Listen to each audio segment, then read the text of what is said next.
It's time for Cats Talk Wednesday. Small town and big city joined forces. Vinny Hardy of Lynch, Kentucky, and Terry Brown of Louisville, Kentucky, team up to give you free-flowing, laid-back sports talk. Focus on Kentucky Wildcats, as well as pertinent information in the NBA, NFL, and Major League Baseball. That's what we try to do each and every week, courtesy of the BS3 Network on Cats Talk Wednesday on Twitter and Facebook and YouTube and all that good stuff, TB. Terry Brown there, Vinny Hardy. I see you still keeping the faith, still staying faithful to the Bay. All right. Hey, I respect that. Like, yeah, that was a tough one the other day against Arizona. So I don't know, man. 2-3, we'll see. Still got winnable games, obviously, but can't be tricking them off like this. So you 8-4 your last 12 to get to 10. Yeah, but I think they can. It's just now Moody's hurt, Hufanga's banged up. Like, it's just, whew. And plus, we got the short week this week. Y'all play tomorrow. Y'all play tomorrow. Yeah, we got Seattle tomorrow. Ooh, they done lost a couple in a row. They're wearing their throwbacks, the old Steve Largent throwbacks, I believe, and we're wearing our '94 Super Bowl season throwbacks. All right. Hard for me to believe it's been 30 years since that Super Bowl season. Hey, I'm right there with you. So I'm right there in the same general neighborhood. We next door neighbors. It's been 29 for us. 30 for y'all. So, yeah. It's my senior year, man. Oh man, that's woo. Mm-hmm. I'm going through something this year with all that stuff. So y'all hadn't lost to the division rival in years, and then you've had two just slip right through your fingers. I mean, well, we lost to the Rams last year, the last game of the season, but nobody played. Okay. Right. Mm-hmm. But as far as like competitive, yeah, it had been a while for that. But then dropping to the Rams when we had that game locked up, dropping to the Cardinals when we had that game locked up. Yeah, it's not great. And now, with our kicker gone, Moody's out for a couple of weeks with his high ankle sprain. And it's like, well, the backup is Juice. Like, what? I mean, it nothing's quite like when Purdy went out in the NFC Championship game, and it's like, who can throw a football? Like, what? It's not quite like that, but I don't know. Is this how it ends? It feels like this may be how it ends, but I still have faith that they can at least get to the playoffs. And if we can get to the playoffs, we'll see what happens. I think just getting in for this group, kind of, sort of like your '95 Rockets, like going in as a 6 seed, but we know how to do it. I think that is something. There's something to that as well. But the big stuff's going to come. We got Seattle, and then the Chiefs, and then the Cowboys. So the next 3 games are going to be pretty big on how this thing goes. Like, got to beat Seattle, right? You can't fall that far back in the division. I think got to beat the Chiefs, because that's just a booger bear, man. Like, it's most of the games have been close.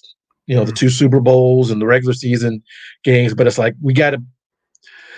I'm not going to say that that's going to, surpass losing the Super Bowl. Like, you can't go back and undo that. But they need to know that they can beat these guys. Mm-hmm. And then you always got to beat the Cowboys. That's where we are with y'all. We need to, not saying beating y'all this year would surpass or whatever the past 2 playoffs, but we need to know we can beat y'all. We're in the same position with the Niners as you all are with the Chiefs. The Cowboys need to know that they can beat San Francisco, because as of now, Right. And in the 3 losses this year, I mean, they were all winnable games in the fourth quarter. That's Yep. the frustrating thing is we had the opportunity. I know we didn't ever have the lead at Minnesota, but the 2 division games, it's like one more first down kind of wraps this up, Mhm. or one more field goal comes a touchdown. San Francisco's not been great in the red zone offensively, and I think that has a lot to do with not having CMC, which kind of limits your playbook and that kind of thing. Plus, Kittle's banged up. Yeah. Debo's banged up. Ayuk is finally starting to look like himself. Them holdouts will get you, man. Yeah, Trent Williams has not quite been himself. He gave up a sack against Minnesota for like the first time in like 3 seasons. Ooh. Yeah, like that's one of those things. So the offensive line has not been great. It's like Justin Tucker missing a field goal. Oh my God. Trent Williams gave up a Right. sack. Justin Tucker missed a field goal. Oh my Lord. Well, he got credit giving up one, but I'm like, there were some things I'm like, because usually Trent Williams, blindside, you ain't even thinking about that. He got it on lock, right? He got it. Even if he gets beat, he's got that recovery. So, yeah, he's got to be solid for us to do what we need to do. Yep. But 2 and 3, not end of the world, but yeah, we got these next 3 games are pretty big if we want to get back to the Super Bowl. Yep. We was talking before we came on. We got to backtrack a little bit. I mean, whenever especially sports people pass, we always talk about it. And yeah, last week was it was sports people, celebrities, actors, even movies I'd seen of theirs. So had people that passed away. We had of course Dikembe Mutombo, Pete Rose, John Amos. I think before that, James Earl Jones. Just iconic people. Chris Christopherson, I don't know a lot of his music, but that's a name that we've known for forever. The Janis Joplin's main hit, he wrote it. Our buddies, the KY Sports guys, are more musical than us. They went into it on their podcast a little bit more, but that's another heavy hitter from that era, kind of generation before us. That you can lump him right there with all those we just mentioned. Yeah, Chris Christopherson. I knew he kind of was hanging around Willie Nelson and Johnny Cash and those guys. Not my cup of tea music, but we knew of Chris Christopherson, right? And then he ventured into acting. One of his favorite roles is the Mel Gibson film Payback, which is really, really good. Chris Christopherson plays the heavy in that. I liked him in the Blade movies because he's like, I will help this living vampire. That sounds like a great thing. He was like, okay, here we go. So just great. All the stuff he was able to do. Dikembe Mutombo, man, when you look at that run that Georgetown had with the center position, I mean, it's Hall of Famers on replacing Hall of Famers from Ewing to Mourning to Mutombo. I think that's the order that went. I think so. Yeah. But that's 3 bigs when Georgetown was it's one of those things. It's like when our parents used to talk about, oh, you didn't remember when this restaurant used to be the stuff, right? Like it's here we are trying to tell these sportsmen, like, no, Georgetown basketball, there wasn't a bigger brand in college basketball. Yeah. During that mid 80s. Like that was the Hoya paranoia was a real thing, right? Yeah. And Mutombo, solid NBA career, obviously just a much better person than a ball player, while he was playing, after he was playing, just great. Even that commercial, the no, he always was able to laugh at himself and just seemed like one of those gentle giants, right? Just all the stuff he did after he left, with all his charitable work and different things like that. And Mutombo played defense, man. Like, hey. That clip. There's several clips of him, blocking multiple shots on a possession. Shot. Oh, they get a rebound. Come at they try to go at him again. Blocked. Another rebound blocked. And I think they're playing Philadelphia. And it's the little bitty point guard. He's with the Sixers. And the little dude's like, yeah, like, and he's not even like playing defense. He's just over there pumping his fist on the court during the play. Cause he's like, yeah, Deke, yeah. And the thing about the elite shot blockers is, you're going to give up a poster at some point, right? A lot of people are like, oh, look at Alonzo Mourning. Alonzo Mourning was going to go up and challenge, right? Like, you may catch him, but he's going to challenge. And I just don't think dudes challenge like that anymore. Mutombo, man, you retweeted it. You gonna tell Jordan that he ain't dunked on you? Hey, you a braver man than me. Hey, no, you never got me. He never got me, Scotty. I'm not telling MJ that, because that's just you know he gonna get you. You telling me he ain't done that? Well, what's next.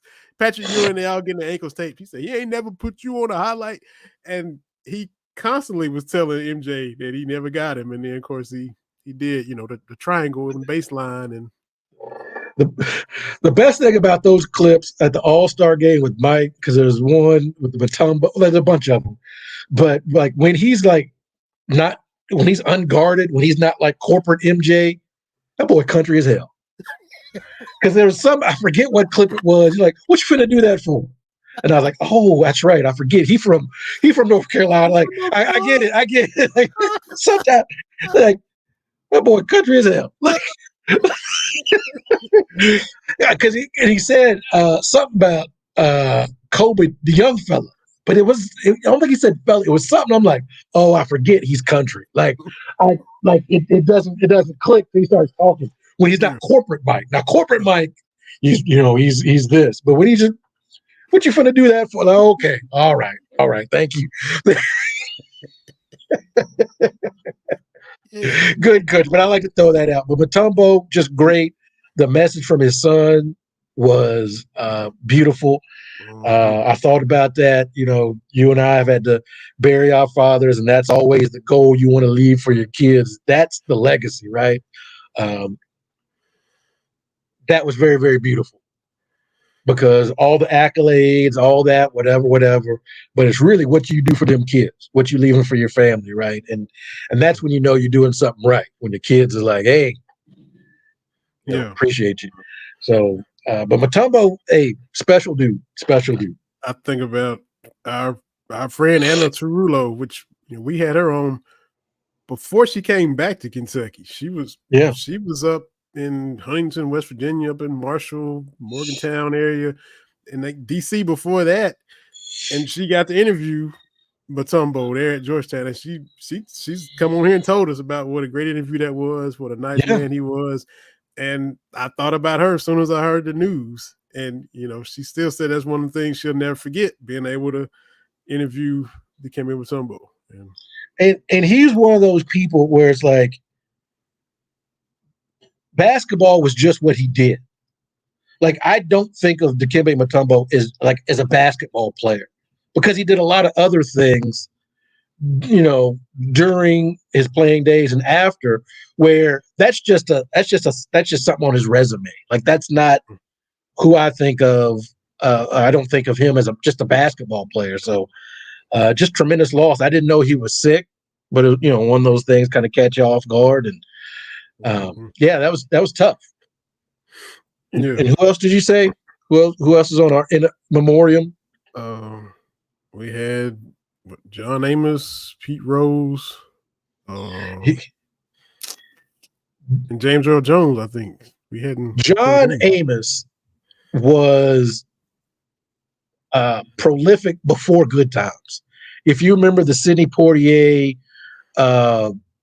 movie with Bill Cosby. Oh, I'm thinking the name of it, because that's where the nickname Biggie Smalls came from. There was a character in the film called Biggie Smalls. Is it Uptown Saturday Night? Because there was two of them back to back. But John Amos was in that movie, right? Like, loved him in good times, but wherever he showed up, he gave you a little something. Whether it was Die Hard 2, whether it was, the first thing pops in my mind is Mr. McDowell. Like, Cleo, man. there's that scene in Coming to America where he's looking through the McDonald's like operating procedure manual, and somebody comes in and he cleans up real quick, Yeah. and that was just it's one of those things. You see this on social media sometimes, like who played a character so well you couldn't see anybody else playing that character. Mm-hmm. And I thought that in lesser hands, Cleo McDowell could have been something different, right? When you think about all the stuff he had to do, as far as he had to have the comedic chops kind of early on, right? Mm-hmm. And then now he's protecting his daughter, and just the comedic stuff. Because if you remember that scene where everybody's coming to the McDowell's house. Yeah. And then Daryl shows up. He's like, "Boy, you get the hell out of here!" Like, and he's just running back and forth. And like again, in lesser hands, it doesn't work. Yeah. But then it segues into another one of our in memoriam guests. That's James Earl Jones. Like, it is. He's the voice, right? Like, I know we've got Morgan Freeman and some others, but James Earl Jones was that first for our generation. That voice meant something, whether it's This Is CNN or what he was able to do with Darth Vader. Yeah. And take that voice acting. I mean, his voice and the visuals. The craziest thing about Darth Vader, and we grew up the same time, like he was the bad dude. He was the villain before Harry Potter and all this. Like, it was Darth Vader. Then you realize he was only in the original Star Wars for like 15 minutes. Oh, like per screen time, like it's very, very low. But in your mind, you're like, he was the drop. Like, no, he maybe has. I want to like over the original 3, like when we came out, like less than an hour of screen time among the 3 movies. Like, but the impact. Yeah. You like think, everywhere. Yeah, you're like, oh, they always about Darth Vader. Like he show up at the beginning of Star Wars, and then a bunch of stuff happened, and he show up at the end to kill Obi-Wan. And that's really about it. Like, there's a stuff here and there, but there's not a lot. But you think, Eric, but part of that was James Earl Jones, right? And then he gets to the Luke, I'm your father. Where's that? It comes that later. That is Empire Strikes Back. Okay. And just the what he was able to do with that voice, man, and just the look. Like, Darth Vader looks like a bad guy. Like, that was my whole thing. I was against the I'm gonna say the new movies, but the ones that came out in like 99, 2000, the episode 1, 2, 3. Yeah. Like, I don't want to see kid Darth Vader. Let me get on my soapbox. For a minute. The wife and I, we went and saw Beetlejuice 2 over the weekend. Okay. Because we like Beetlejuice 1, saw Beetlejuice 2.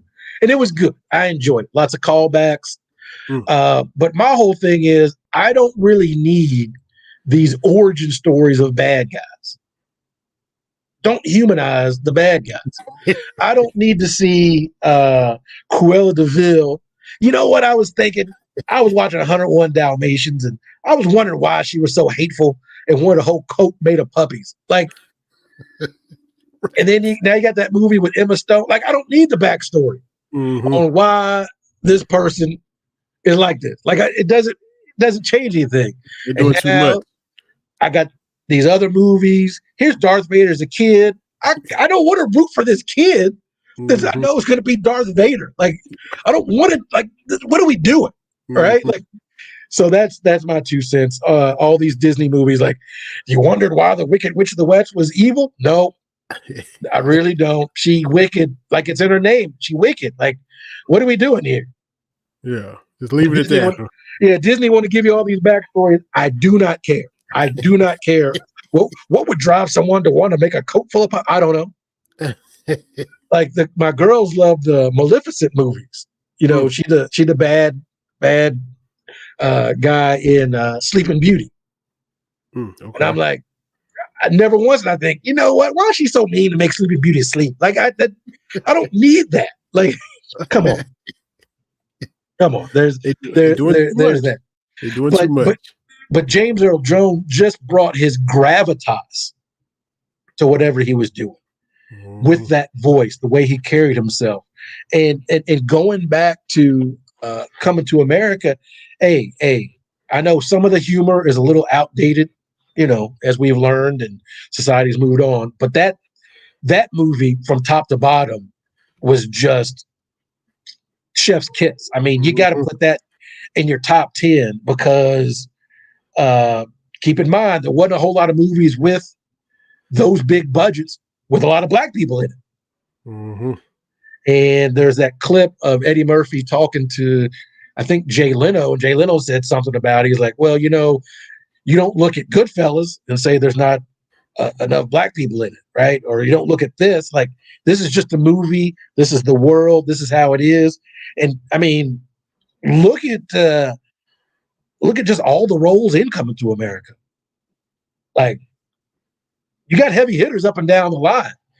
And so you got James Earl Jones and John Amos, that scene I was talking about where everybody's kind of at the McDowell's house and everything, and the two of them go at it. Yeah.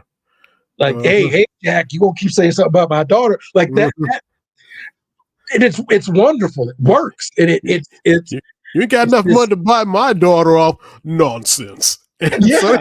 and it was just, it wasn't that for me, and I know this might be analyzed, it wasn't that James Earl Jones, that the king was like trying to put him down. He's like, I'm the king, and you can't do this because I'm the. But it was just, there's that dynamic of that scene where they go back and forth, and then McDowell gets that upper hand, like, hey. I'm gonna tell you what's not gonna happen, Jack. Don't look at them. And then I can't the queen, like, you know, you will apologize to him. Yeah, I'll do no such thing. No such thing. Yeah. But we all know Queen kind of gets their way. But James Earl Jones just, I mean, what can you say? Put a sock in it, Joffrey. The boy's in love. So that was good.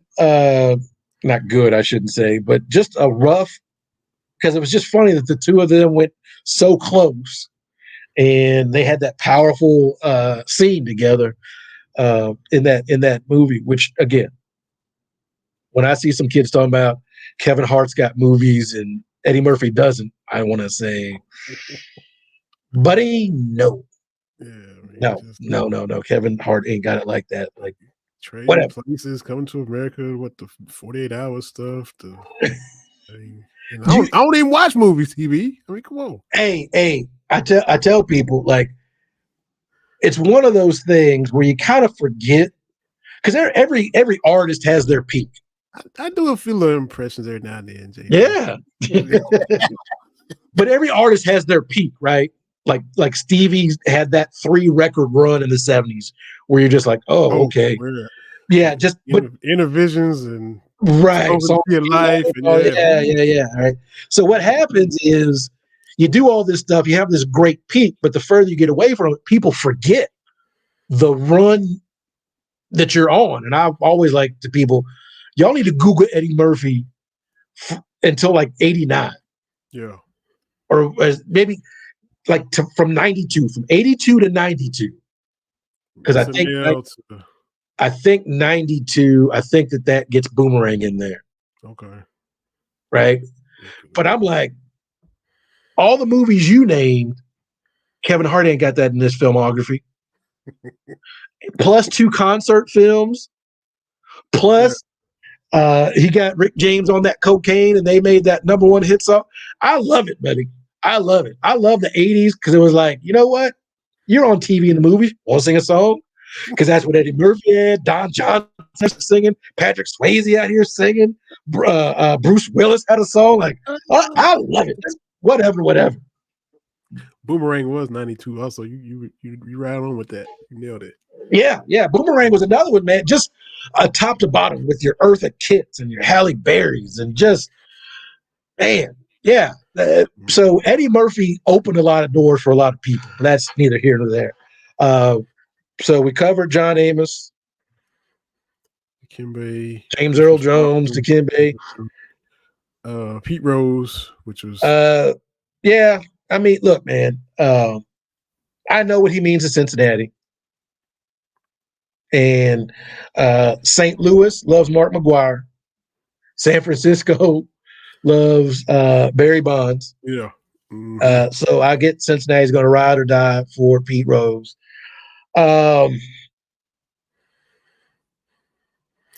And you can't keep it to baseball only. If you could, look, 4,000 whatever hits is ridiculous because yes, 3,000 guarantees you the Hall of Fame, and he got another 1,200 on top of that, right? which Like ridiculous. And I'm not being like, oh, they were dinks and dunks and like, hey, 4,000 hits, 4,000 hits. Like, Yeah. I don't care what you're doing if they were all singles, right? Mm-hmm. Like, if you can do that for that long. So it's never been an issue. Pete Rose, a great ball player. On the diamond, yeah. Mm-hmm. That's never been an issue. Mm-hmm. I remember a little bit about him breaking the hits record and everything like that. It's everything else. And I get it, the betting, and now here we are, where everything's brought to you by FanDuel and this, that, and the other. Mm-hmm. I get it. I get the disconnect, but because of the Black Sox scandal, right? Going back to Shoeless Joe, the number one rule book in every clubhouse, the number one rule wherever you are in Major League Baseball has been for 80 years, do not bet on the game. Period. Like, that's number one. That's not an unwritten rule. That's a written rule. Yep. And he broke a very clear rule. Yep. We can debate. Well, look at the landscape now. True. But for 80 years to that point, the number one rule was don't bet on baseball. Not as the manager, don't do it. Right? That was the thing. That was the only rule that really people pay the attention to. Because everybody's using greenies. We see people with cork bats. We see people with pine tar. We see this, and it's like, oh well, that's just so. But gambling, that gets you out of the paint, and he knew that. Yeah. And I see a lot of look. I get it. I'm not without compassion for folks that have gambling addictions and everything like that. But there are still consequences to that.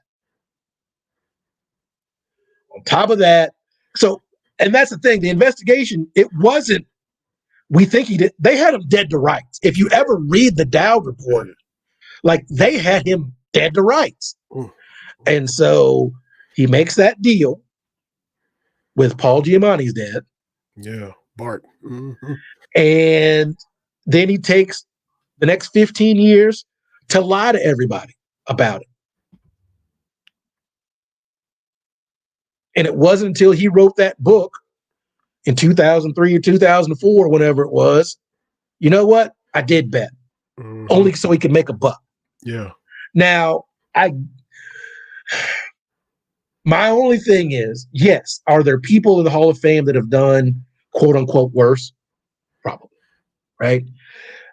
Is gambling all over the place now? Yeah. But you have to keep in mind, from 89, when the band went down, to he wrote that book in 04, that man was all over the place telling everybody that would listen he did not bet on the game.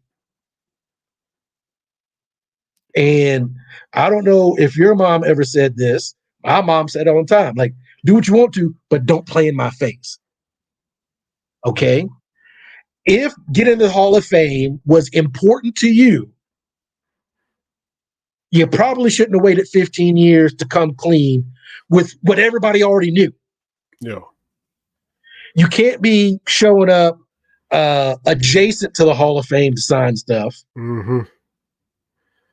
Because then you're thumbing your nose at the powers that be. Mm-hmm. And their thing is, okay, cool. This ain't important to you.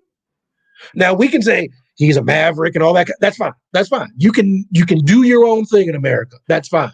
But you cannot expect the people that you've been playing in their face for almost 2 decades to be like, all right, I guess he learned his lesson. That's not the way it works. Yeah. And that seemed to be the only that would be the I forgot my train of thought here. That would have been the only way he could get in. We got Brandon Abel's got a quote or a comment. Pete Rose agreed to not be in the Hall of Fame so they wouldn't reveal some of the other stuff they found out. Then he played the victim. Hey, and look, Brandon, appreciate your chomping. That's my point is Pete Rose is not a victim. Like, I get it. He's your guy. He's remarkable on the diamond, and he's from Cincinnati, and he got the big red machine going, and I get all that, right? Yeah. But not. But also conversely, and Bomani Jones had this point, like at this point, what would get in the Hall of Fame? What would that do? If he gotten in while still alive, or getting in now, either way. Well, getting in now doesn't do anything for anybody. Right. But even for getting him when he was alive, like the thing is, like Barry Bonds is not going to be in the Hall of Fame, but he's still the best baseball player I've ever seen. So he's not in the Hall of Fame, but I still have the memories of how just ridiculous he was, from 98 to 02. Yeah. Like, he got one pitch a week to hit, and he knocked the damn tar off that ball. And, I've never seen people, intentionally walk with the bases loaded. Like, that's ridiculous, right? Like, that is insane what that man was able to do, but he's not in. And so what does that mean? Like, for me, it's so weird. We want the Hall of Fame to be more than it is. I think it should just be what you did on the field or court. Yeah. That's my 2 cents. But, there's character clauses and all that kind of stuff. And it gets into gray area. Yeah. Especially baseball, because I'm like, there are a lot of dudes in there that really didn't want people like me and you to play. Right. Right? There's a lot of dudes in there that didn't have to play against people like me and you or a few shades lighter. Right? Like that's what we need to talk about when we talk about the Hall of Fame is baseball has all these segments that need to be explained. Yeah. And I think you can put Pete Rose in there and say, hey, he's got all these records, but hey, this is the other stuff. But look, Pete Rose is not a victim, man. That's what he said. They gave him every opportunity. What's his name? Selig gave him every opportunity. But you can't play in people's face. Yeah. Like, you can't be out here, I never bet on baseball. Like, bro, like, what? This is what you agreed to. But like a man says, he didn't. Discovery is the worst thing when it comes to that legal process, that lawyer process, because a lot of stuff pops up, right? Yeah. And if you got somebody looking at, that's why they talk about you don't want the NCAA on campus, right? Right. You're looking at your basketball team and what's going on over here with football, right? You don't want that. And so Pete Rose cut his losses because there's a lot of stuff that baseball could have been like, well, what about this? That's a tougher sell. Yeah. People can Google that and they can find out on their own. But the thing is, everybody knows about that too. That's no secret. Yeah. Yep. So, I mean, so look, like everybody else we've talked about, Jim Brown, like all these people are flawed. right? Like, I'm not sitting here passing judgment. I'm just saying, if you are going to lie and play in people's faces for 15 years, they're not going to help you. Yeah. You have to show some contrition, and it can't be because you got a $49.95 hardback coming out. That's Right. not contrition. Yep. Motives all messed up, man. Like, he's expecting this book to come out. They'd be like, you know what, Pete? Thanks, man. Clears it all up. Yeah. He goes into Cooperstown and he's selling this book. Like, that's offensive to me. Like some people may hear this like it's like that book that OJ was going to write. If I did it, don't play in my face about this. Yeah. Don't play in my face. Like, whether you did or didn't, like, don't you play in my face. You ain't stupid, man. Just go on with it. I don't know if I bet on baseball, bro. We know what you bet on. Like, they had your bookies information. Like, come on, man. And you got football, basketball, horse racing, everything else. If you got to get down that much, but he just couldn't help himself. And that's the thing too, is like they talk about all these, look at all this gambling stuff, and they're getting gambling people out of the paint. Look at that Porter in the NBA. Yeah, he gone. Right. Yep. Like, whatever you think of that Otani thing at the beginning of the year, his interpreter, whoever it was, it still feels weird, but we're going to go along. But you cannot have a player gambling on the game. Like, you can't. Even if you're like, well, he's betting on his team to win. That's not how this goes, man. Yep. But Pete Rose, just one of those complicated figures, man. One of those, if he could just get out of his own way, people would love you. Yeah. That's the thing, is you see someone like that, it's like, just get out of your own way, and we'll make this right. But it's one of those things. So I think that covers everybody.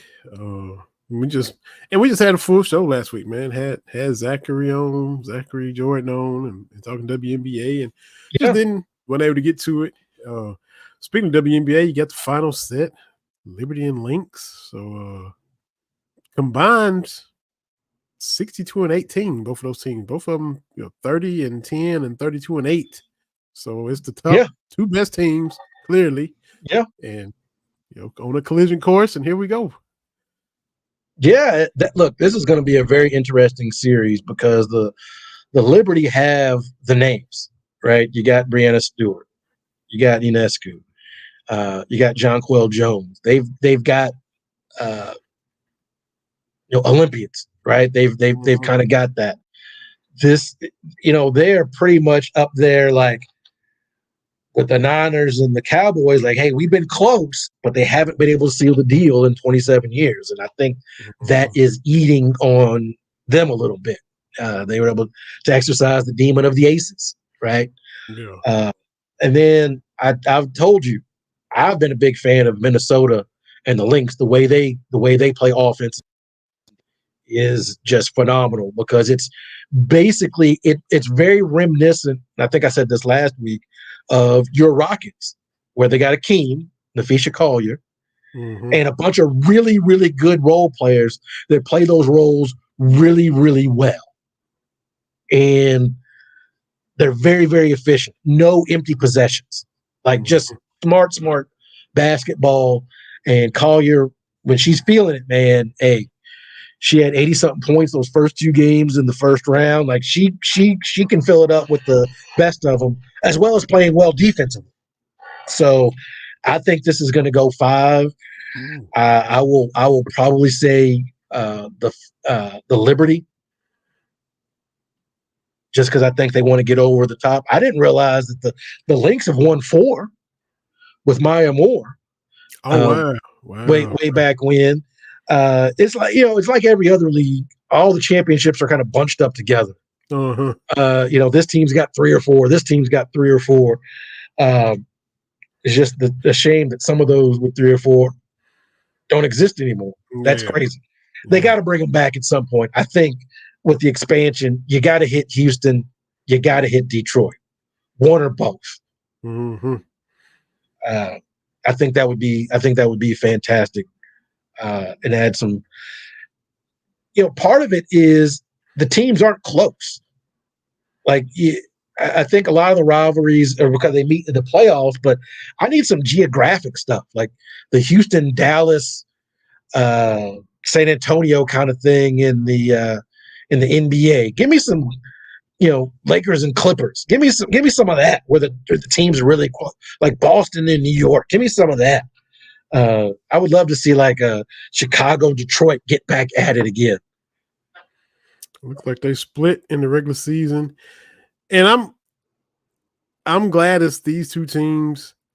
I talked. My question for you and Zachary last week is, why can't it be East versus West? I'm glad it ended up being that way, and only basketball do I care for that. We could have a Ravens Commanders Super Bowl.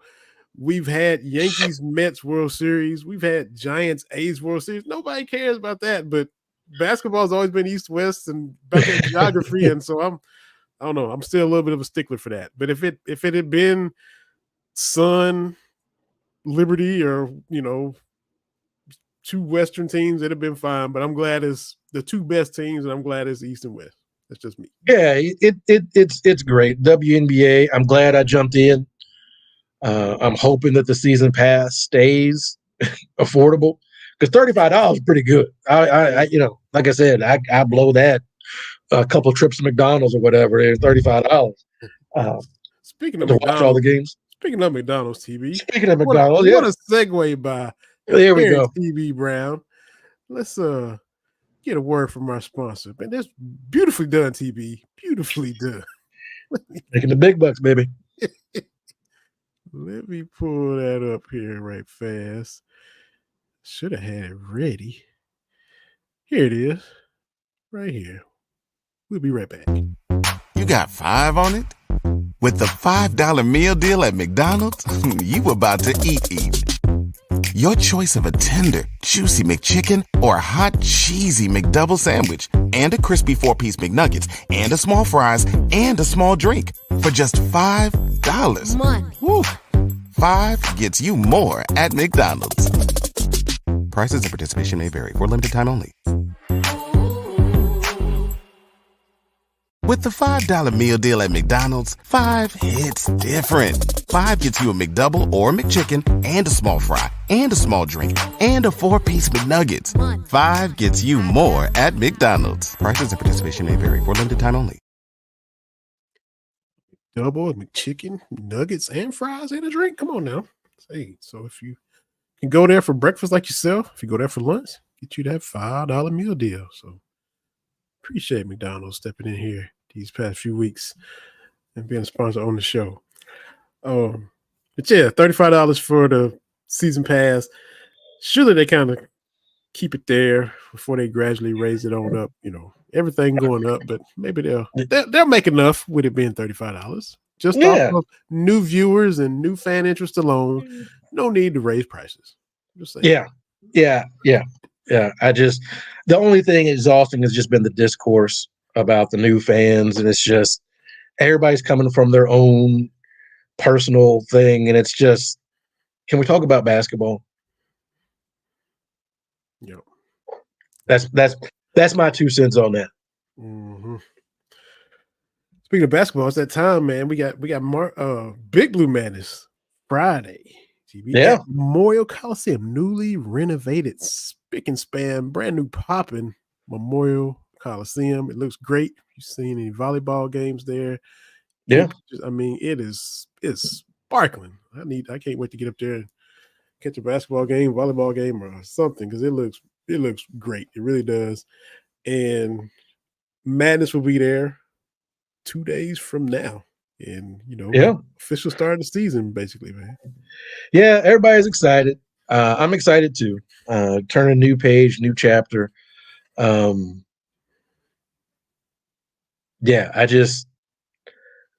get it when you turn the page, new coach. But I just will throw that out there that Coach Cal did not force his way into Lexington. It did not force us to endure 4 Final Fours and a championship. Like that. I get we need to differentiate, and after a breakup, you need to talk about the ex, but it's going to be a whole season of, oh, we actually are running plays. We ran plays before. Stop. Oh, Pope cares about winning.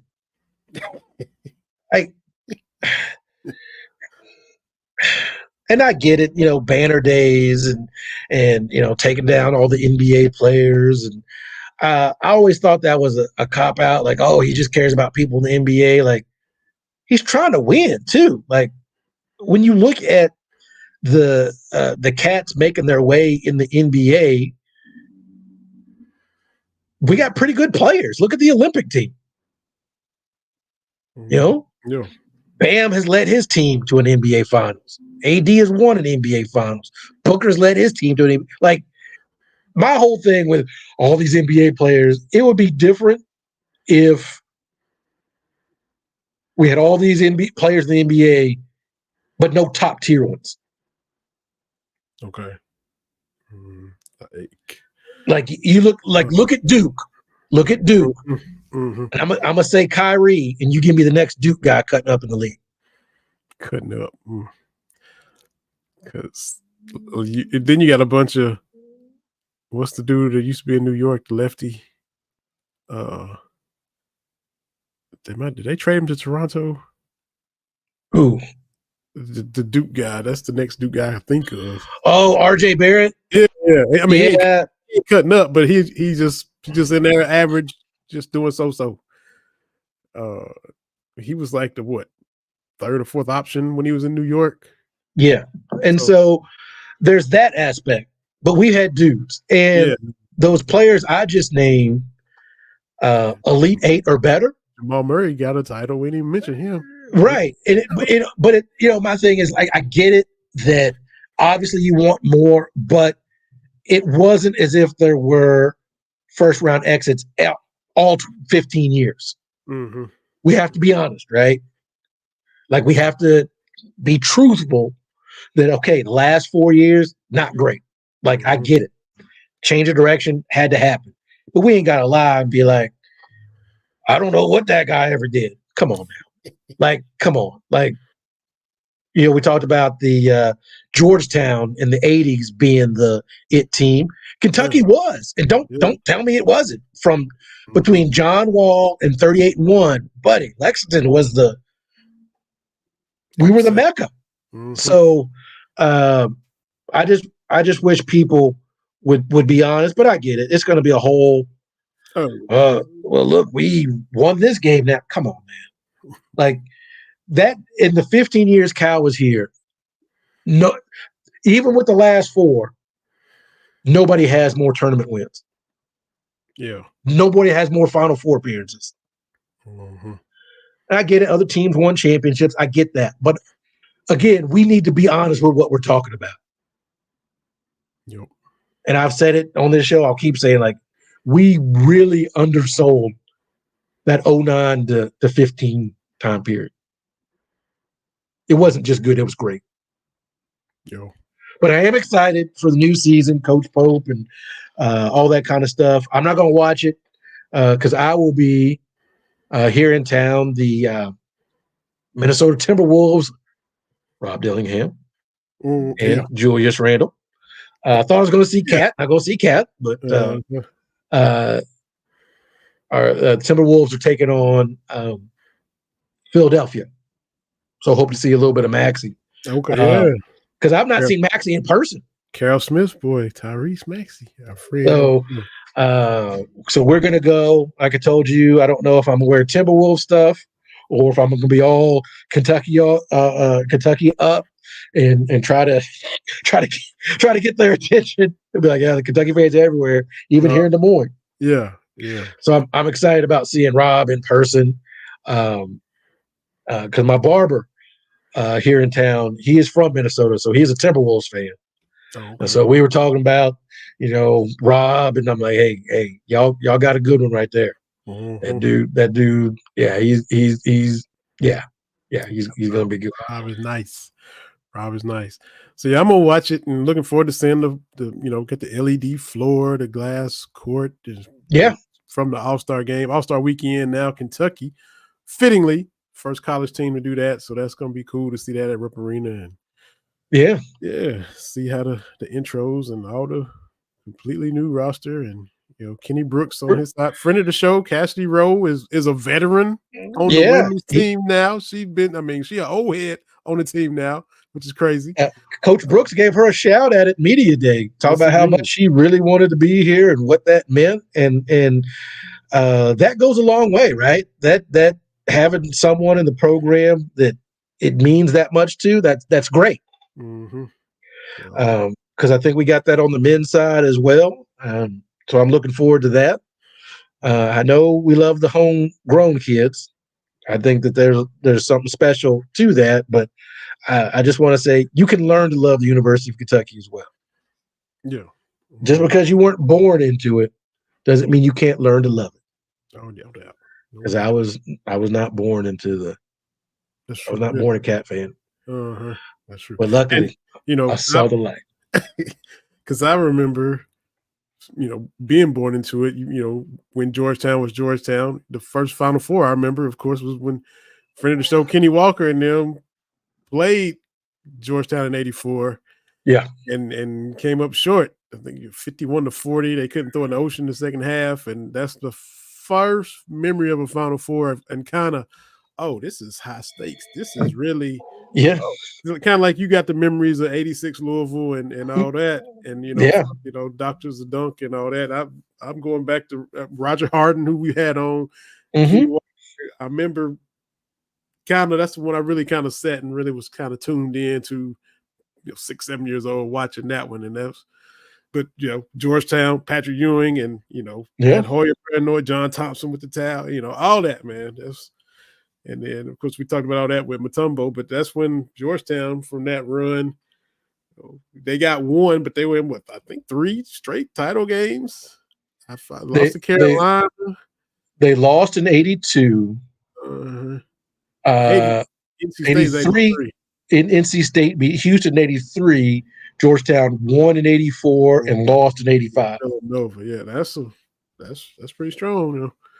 That was the thing is, I get that we don't want to give Louisville some credit, but from '80 to '86, that's 2 titles and 2 more Final Fours. That's pretty good. I know we don't want to give Louisville credit, but when I was coming up, wasn't a cooler team. The Doctors of Dunk. Ooh, yeah. Dr. Duncanstein. Okay. I'm telling you, look, you need to find this on YouTube. It's the '83 national semifinal, Louisville, Houston. 5 slamma jamma versus the Doctors of Dunk. And buddy, it was just, if it wasn't a little shot, we dunking everything. It is the McCrays on Louisville. It is of course, Clyde Drexler for Houston. It is just, we dunking this. We're going just up and down. You got athletes. We got athletes. Ooh, buddy, what's a shot clock? Ooh, let's go. We doing this. So that's my 2 cents on that. Hey, fair enough. Upsets galore Saturday in college football. Vandy with the biggest one of all, and that's who we get to see this weekend. Yeah. So people at work was like, oh, you got Vandy. I'm like, look, man, I hope Van Hiles is not listening. We have been Vandy's only win, a lot, more than you think. We have been their only win. Vandy has gone on SEC losing streaks of 18 and 20-something games. Did you know who they beat to end the losing streak? So, whether or not they beat Alabama, it doesn't matter. Whether or not they're winless, doesn't matter. Whether or not we're doing X, Y, and Z, doesn't matter. This game, because this is the game, it's you lose to Vandy, you're not having a good season. No matter how you paint it, you lose to Vandy, that's a wrap. I think you get to the end of the year and you start doing the autopsy of the season. I'm hoping that the South Carolina game remains the aberration, Yeah. right? I don't want to get to the end of the year and be like, well, man, how good we looked against Georgia, and we got that Ole Miss game, but if we hadn't have dropped to South Carolina and Vandy, no, man, no, I no, this is must win, and I try to refrain from that. But if you want to get this done, man, you got to beat Vandy. They're coming in hot. Yeah, we're coming in with an identity. I think, not looking past anybody, but we got to get this done. Yeah, you can't look past them anyway. And if you was trying to, last Saturday was the big reminder. Hey, because they didn't stumble and luck into beating Alabama. They just beat them from start to finish. They led the whole game. And you're waiting for that moment for Alabama to be like, I'm Alabama. This is Alabama, and it's one of those things. It stinks when your team is the juggernaut, and you start getting that feeling like, oh, this is not, like against Oakland. Like, yeah, oh, exactly. This is not going how I thought this was going to go. Like, this is not great. And buddy, Alabama, Kalen DeBoer, buddy. Hey, that job is no joke. It's different than anything else. And he found out like you beat Georgia and then lose to Vanderbilt. And then like Nick Saban didn't let that happen.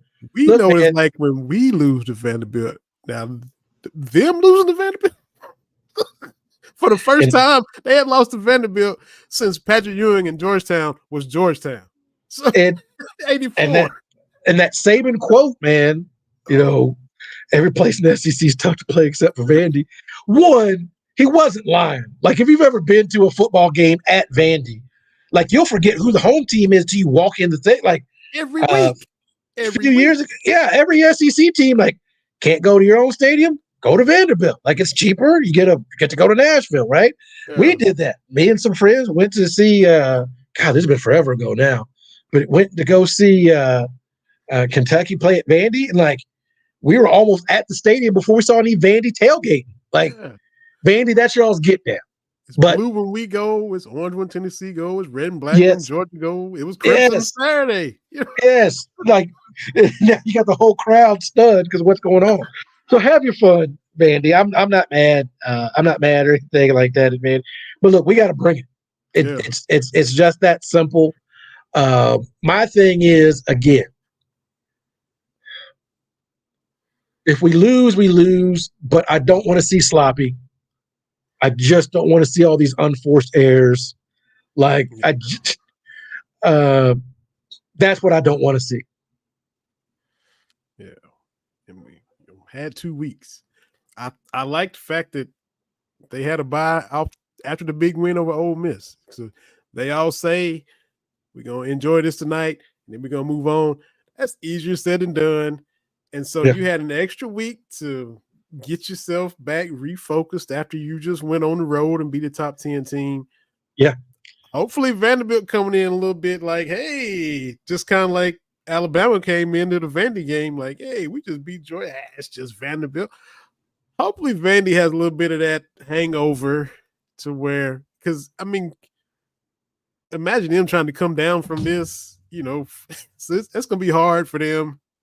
But we can't worry about what they're doing. We got to worry about us and come out this bye week. Yeah. Ready. Got to be ready to play. I mean, that's the bottom line. Got to bring that same defensive intensity. Yep.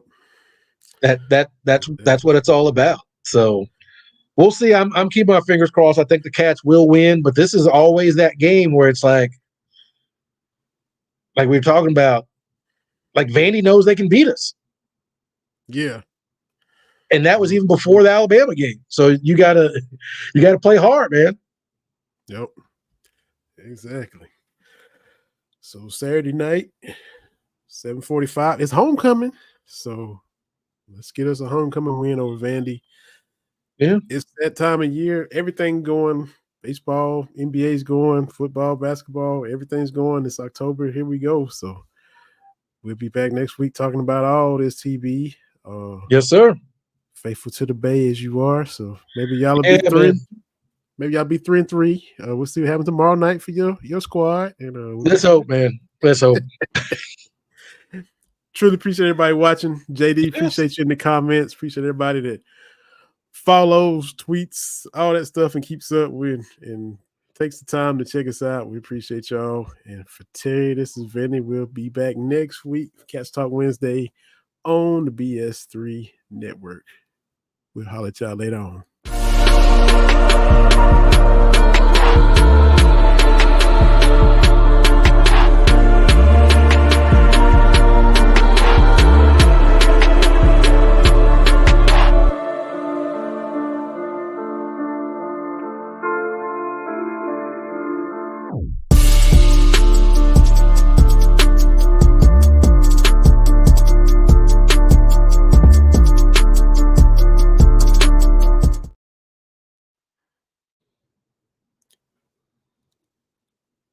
Good stuff, man. Yes, sir. Stay out of trouble there, Vinny. Hey, I'll do my best. You too, man. All right, man. I'll see you. All right. See you.